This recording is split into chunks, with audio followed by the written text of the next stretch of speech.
Bugünkü konumuz 3 haftalık gebelik. Biliyorum çok heyecanlı bir yolculuğun başındasınız. Anne adayları için oldukça önemli olan hamileliğin 3. haftası genellikle en klasik belirtilerin gözlemlenmeye başlandığı hafta olarak da bilinir. Çünkü döllenme gerçekleşmesine rağmen çeşitli sebeplerden ötürü gebelik gerçekleşmeyebilir. Peki 3 haftalık gebelik döneminde herhangi bir belirti kendini göstermez mi? Merhaba sevgili anne ve babalar. 3 haftalık gebelik eğitim videomuza hoş geldiniz. 1 ve 2. gebelik haftalarında tam olarak gebelik başlamamıştı ama bir kadının kendi vücudunda olanları bilmesinin çok önemli olduğunu düşündüğüm için gebeliğin ilk 2 haftasında regl ve yumurtlama olaylarına yer vermiştim.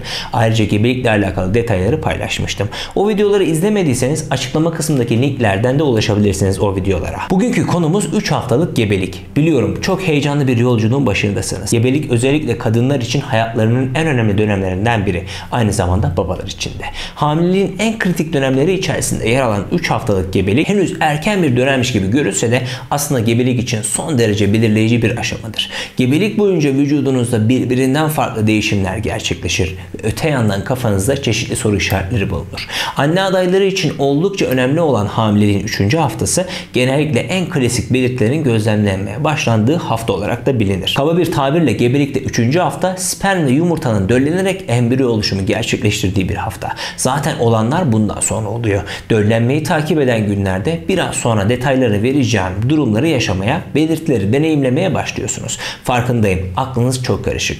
Bundan sonra ne olacak diye merak içindesiniz. Ama hiç merak etmeyin. Gebelik yaşadığınız dönem boyunca aklınıza takılacak her bir detayı rahatlıkla bulabileceğiniz bir kanala denk geldiniz. O yüzden hemen abone olarak bundan sonraki süreci benimle birlikte rahat bir şekilde geçirebilirsiniz. Bu tarz faydalı içeriklerin YouTube'da ana sayfanızda daha fazla yer almasını istiyorsanız videoyu beğenmeyi ve videolardan anında haberdar olmak için bildirim zilini açmayı unutmayın lütfen. Şimdiden çok teşekkür ediyorum. Vakit kaybetmeden videoya geçelim.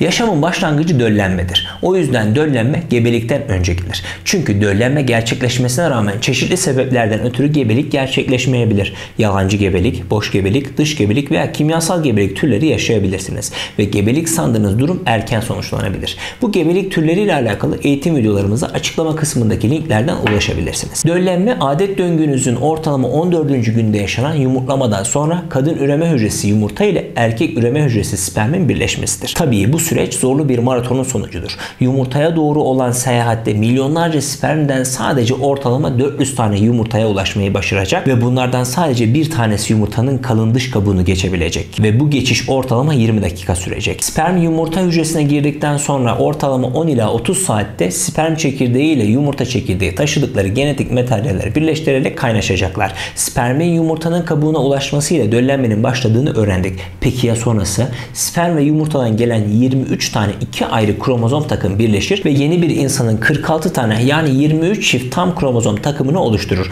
ve döllenme sona erer. Sonuç yavrunuzun ilk hücresi. Aynı zamanda zigot olarak adlandırdığımız tek hücreli insan ortaya çıkmıştır. Onun adı da embriyodur. Evet sevgili anne babalar, mucize daha yeni başlıyor. Bir hücre olan yavrunuz döllenmenin 24 ila 30. saat sonrasında kendini eşliyor ve hücre sayısı 2'ye çıkıyor.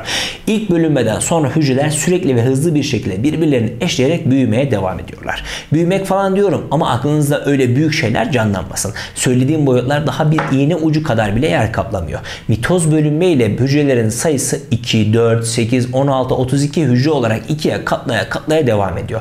Hücreler bir yandan katlanarak çoğalmaya devam ederken tüklerin iç tabakasında bulunan tüycükler yardımıyla ve kasılma hareketleriyle hücre yığını olan yavrunuz rahme doğru ilerliyor. Döllenmeden sonra 2. günde yumurta etrafındaki hücreler yok oluyor. Ama dış kabuk hala embriyoyu korumaya devam ediyor. Bu koruma embriyoyu rahme ulaşmadan yanlışlıkla tükle yuvalanmasını engelliyor. Her bir hücremizin ne büyük anlamlar ifade ettiğini daha oluşmaya almaya başladığımız ilk günlerde bile görebiliyoruz. Elhamdülillah deyip konumuza devam edelim. Gebeliğin 3. haftasında yavrunuz hedefi olan rahme ulaşmış ve yerleşmiş olacak. Yerleştikten sonra plasentayı oluşturacak kısım HCG adlı gebelik hormonunu üretmeye başlıyor. Bu hormon yumurtalıklarınıza yumurta üretimini durdurma emri veriyor ve büyük ihtimalle bir sonraki periyotta regl olmadığınız zaman hamile olduğunuzun farkına varacaksınız. Aynı zamanda bu HCG hormonu sizin vücudunuzda yoğun östrojen ve progesteron üretimini tetikliyor. Biraz sonra söyleyeceğim gebelik belirtilerinin çoğu bu hormonlardan kaynaklı. Ayrıca gebelik testinizin pozitif çıkmasının sebebi de HCG hormonudur. Bu haftanın sonunda regl öncesi bir gebelik testi aldığınızda sonuç pozitif olacaktır. Eczaneden test alırken buna da dikkat etmelisiniz. Bazı testler regl öncesi, bazıları regl esnası ve bazıları da regl sonrası testler. Hassaslık dereceleri farklı olduğu için negatif çıkabilir. Testiniz negatif ise birkaç gün sonra tekrar deneyebilirsiniz.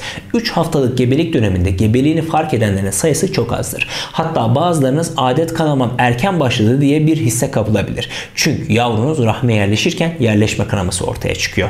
Tabii ki bu kanama regl döneminizdeki gibi değildir. Rahim katmanı kan dolaşımı yüksek olan bir katmandır. O yüzden döllenmiş yumurta o bölgede kendine yer açarken hafif bir kanama yaşamanız normal. Hatta bazı kadınlar bu kanamayı yaşamaz veya hissetmezler. Yerleşme kanaması ile regl kanaması arasındaki farkları merak ediyorsanız açıklama kısmından da o videoya ulaşabilirsiniz. Peki 3 haftalık gebelik döneminde herhangi bir belirti kendini göstermez mi? Tabii ki gösterebilir. Döllenmeden bu yana vücudunuzda üretilen hormon sayılarındaki ciddi artış çeşitli semptomlara vesile olabilir. Bunları ise şu şekilde sıralayabiliriz. Yumuşak ve şiş göğüsler. Birçok kadın bu hissi regl döneminden önce yaşadığından daha yoğun olarak hissettiğini tanımlar. 2. Bitkinlik ve yorgunluk. Progesteron adlı hormonun artması ve yavrunuzun ilk oluşum süreci sizi ringde boks yapmış gibi bir hisse yani yorgunluğa, bitkinliğe sebep olabilir. 3. Sık sık idrar gitme ihtiyacı. Bu his döllenme ve yerleşmeden sonra hemen başlar. Tuvalete gittiğinizde çok az dahi yapsanız öncesinde sanki çokmuş gibi hissedebilirsiniz. 3. Koku duyusunda belirgin artış. Az önce progesteron hormonu sizi yorgun hissettirir demiştim. Şimdi östrojen hormonunda sıra. 3 haftalık gebelik döneminde artan östrojen hormonu kokuları daha net ve fazla hissetmenize sebep olacaktır. 5. Tiksinme hissi. Bazı besinlere karşı tiksinme yaşayabilirsiniz. Kokulara olan hassasiyet, ağzınızda kalan metalik tat veyahut da farklı tadın gelmesi tiksinmenizi arttırabilir. 6. Mide bulantısı. Çoğunlukla 3 haftalık gebelik döneminde görülmeyebilir ama 4, 5, 6. haftalarda mide bulantısı ve kusmaları yaşamanız muhtemeldir. Kesinlikle yaşar mısınız? Hayır. Kadınların 4'te 3'ü mide bulantısı yaşarken %25'lik kesim kendini şanslı olarak hissetmeliler. Videoyu bitirmeden bu haftadan itibaren folik asit desteğini kesinlikle başlamanız gerektiğini ifade etmek istiyorum. Bebeğinizin beyin gelişimi için olmazsa olmaz bir destek olduğu için bunu gözden asla kaçırmayın. Folik asitle alakalı daha detaylı videonun linkini de açıklama kısmında bırakıyorum. Bilginiz olsun. 3 haftalık gebeliğe dair soru cevap videosu da hazırlamıştım. O videoda hemen şuradan ulaşabilirsiniz. Açıklama kısmından da onu mutlaka izlemelisiniz. Aklınızda herhangi bir soru işareti kalmasın. Gebeliğin 3. haftasında yaşananlar genel anlamda bu şekilde. 3 haftalık gebelik döneminde yani gebeliğin ilk dönemlerinde bilmen gereken konuları da açıklama kısmına koydum. Onları da izleyerek gücüne güç katıp bu heyecan dolu yolculukta korkusuz bir şekilde ilerleyebilirsin.